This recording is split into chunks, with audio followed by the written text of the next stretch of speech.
Hello everyone, welcome back. This week we move from the defining the scope of international marketing to the practical process of the international marketing planning. We will also introduce the key framework of your discussion about the Hollensen 5 stages of the model. So today's learning objective is to understand the international market planning process, review the globalization context, and to understand the Hollensen 5 stages model. Your key activity is to finalize your farm and the new market selection for your report guided by this model. Now let's discuss about the Hollensen, how he defines the global marketing. Hollensen defines that global marketing as a firm's commitment to coordinating the activities across the borders to satisfy the customer needs better than the competition. And it is a profitable process for identifying and anticipating and satisfying the customer requirement on a global scale.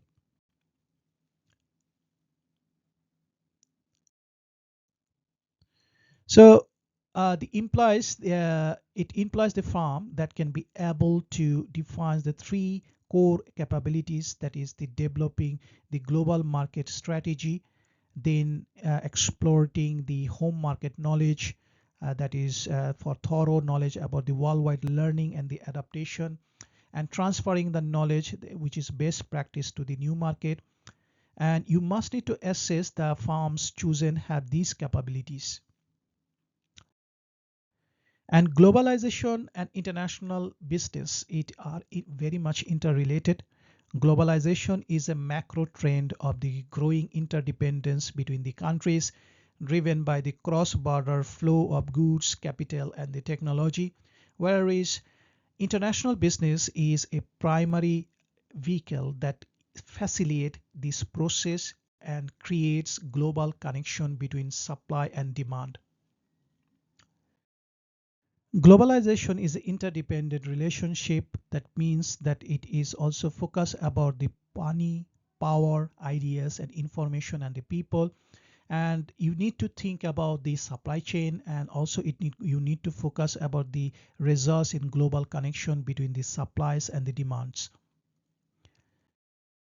Now here is the forces of the globalization. That is the engine of the globalization is powered by several factors: the removal of the trade barriers, and the rise of the global customers and the network, standardized technology, then worldwide communication, and the pressure of the global cost drivers pushing the firms for seek for efficiency in internationally.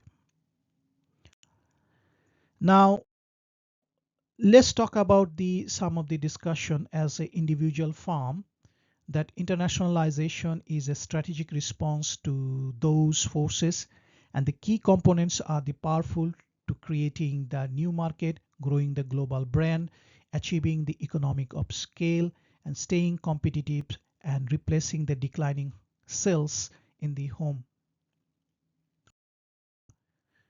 So from this context, it offers the business the opportunity to create the new market to the customers, and also it's going to focus about the economic of scale and keeping up and ahead of the competitors by the technology and the competitive advantage.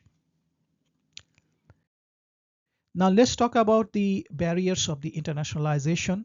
However, there are some significant barriers exist, including the complex foreign market, government restriction, intense global competition, currency fluctuation risk, and political instability, which means that a successful must acknowledge and address this issue.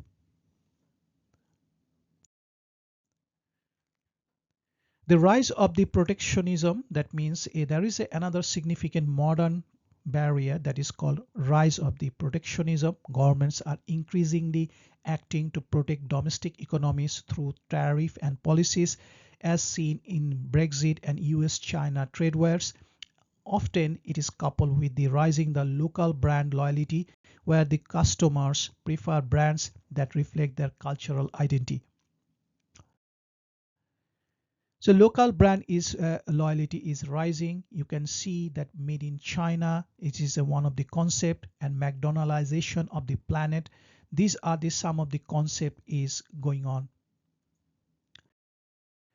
Globalization and international business, there are some opportunities and threat.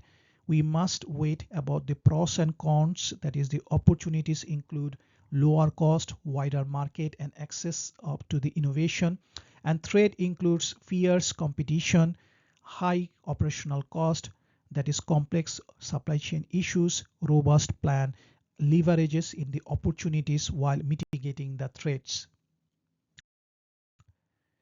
Now we are going to discuss about a important discussion, that is the internationalization, that is the Hollensen 5 stages model. That means decision oriented approach that provides the structure and entire international marketing plan. And we need to break down the first 4 critical factors. The first one is the decision one, that is whether to internationalize. The first and most fundamental question is whether to internationalize. This is a internal audit of the firm fitness. Does it have the knowledge, resources, and the products demand to succeed in abroad? If you cannot justify yes for your firm, you must need to select to another. The second decision too is to which market to enter. That means that this is one of the most critical factor, which market to enter. This involves systematically ranking potential market based on the political, economic, and the cultural factor. And you need to provide a clear evidence of sustainable demand in your chosen host market.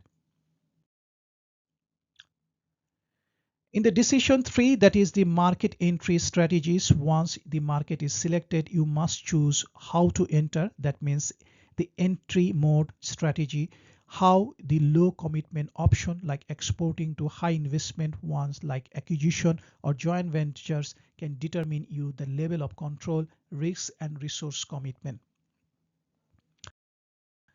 Then the decision 4 is the designing the global and local marketing program. The final decision we will cover today is the designing the marketing program, where the local strategy is executed. You must need to decide to what degree the marketing mix, product, price, place, promotion will be standardized or adopted to the local market. The development of the international marketing firm, that is the Hollensen model, provides a comprehensive step-by-step guide for developing our international marketing plan. Like full framework may seem complex, but it ensures for consider all the critical factors. It is a checklist to build a credible and the strategic report. So thank you so much for listening for this presentation, and if you have any question you can ask me in the class. I'm happy to support you. Thank you.